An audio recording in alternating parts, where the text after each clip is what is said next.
Okay, before I do completely jump into my speech, I would like to say that my audience member got called into work. So I won't have an audience member for this speech. But what would you do if your immune system started attacking your brain and spinal cord, the very essential parts of your body that help you move, see, and think? These are things that people with multiple sclerosis live with on a daily basis. So today I'm just going to tell you a little bit more about each of these. So my own mom was actually diagnosed with multiple sclerosis 3 years ago. So that's where a little bit of my personal knowledge comes from.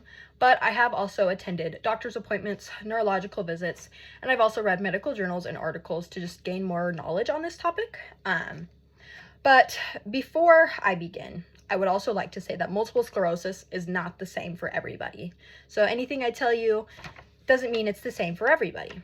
But I am going to tell you about what MS is, the causes and symptoms of multiple sclerosis, and then the treatment options available to those who have it. So to better understand the impact of multiple sclerosis, we first need to know what it is. So in a medical journal published by Marcus R., he describes multiple sclerosis as a chronic autoimmune disease that damages the protective covering around the nerves in the brain and spinal cord due to inflammation. So multiple sclerosis is a disease that affects the central nervous system, and that is the brain, optic nerves, and the spinal cord. So around your nerves, you have a protective covering called myelin.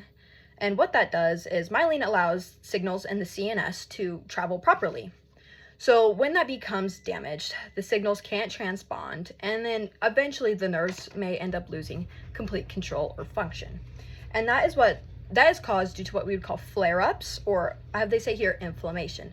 So when you have an attack, your brain, it could be any part in your body, but it will cause it to attack it and leave scarring, or what we call sclerosis.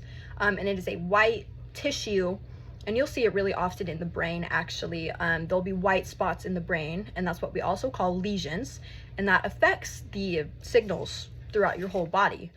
But there are 3 main types of MS. There's clinically isolated syndrome, relapsing and remitting MS, and then PMS, which is progressive multiple sclerosis. So clinically isolated syndrome is just a one-time thing. It's a one-time flare-up. It's usually 24 hours of inflammation and a little bit of pain, and then usually you're never going to see it ever again. Relapsing and remitting MS is usually you're going to have multiple attacks either in a month, in a year, and those are going to last from days to weeks.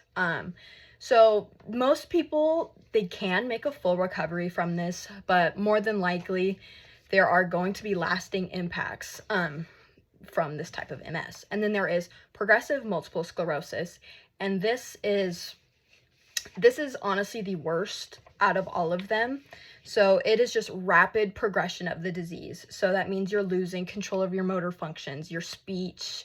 You're not going to be able to use the bathroom really by yourself. And this all happens within a couple of years span. Not a year, but multiple year span. Yeah. So knowing what MS is, it really only tells us about a quarter of what the disease is. So next, I want to tell you about the causes and symptoms. So in a book published by Duda et al., they say the cause of multiple sclerosis is unknown, but an interplay between environmental factors and susceptibility genes appears most likely. So studies have found that multiple sclerosis cannot be passed down genetically, but you can inherit a genetic risk. And that is actually mainly through the HLA-DRB1 gene. So what that gene does is it differentiates between your immune system and foreign invaders. So when that gene becomes mutated, it ends up attacking your own immune system, and that leads to MS. So there are also 200 plus genes you can inherit a risk from, but you're more than likely going to see it through the HLA-DRB1 gene. There are multiple other different causes, like environmental factors such as childhood trauma, geographical location. So if you're in a high stress environment all the time, that can lead to an increased risk of multiple sclerosis. And then other things like smoking, drinking, chemical exposure, and funny enough, a vitamin D deficiency. So my own mom actually was diagnosed with a vitamin D deficiency due to MS. So it's not funny, but it's interesting to see how that really affects that stuff. So even though MS is challenging, there are treatment options that can help manage its symptoms and slow its progression. So in a journal published by Gantz and Ben-Hur, they discuss the different treatment options available. So the first thing I would like to talk about is DMTs, or disease-modifying therapies. And I have an example of that right here. So what disease-modifying therapies do is they help stop inflammation and slow the progression of the disease by suppressing the immune system. So what this does, and this is also another example, there are multiple different options for DMTs. There's, like I said, self-injectables, oral medications, or IV drugs you can use. So how this would work is you would pop off the cap, which I won't do this because it's already used and the needle is exposed. So you take off the cap and then you take it somewhere in your arm, your leg, just like a fatty spot, and then inject it. And you do that either twice in a month, once a month. It just depends on when you were diagnosed and when you got it. And then there are also oral medications people take. Like I said, you can also do physical therapy, and that helps regain motor control or help slow, help stop, progression of your motor skills declining. It'll help you keep your body active. And so I would also like to include this too. I got my hands on this today. This is a patient chart. I'm not going to show the name or anything, but this is a patient chart of somebody who has MS for over a 3-year span. And this is only dealing with multiple sclerosis, not any other hospital visits. And this was really eye-opening to me because this is a lot of paperwork just for one disease.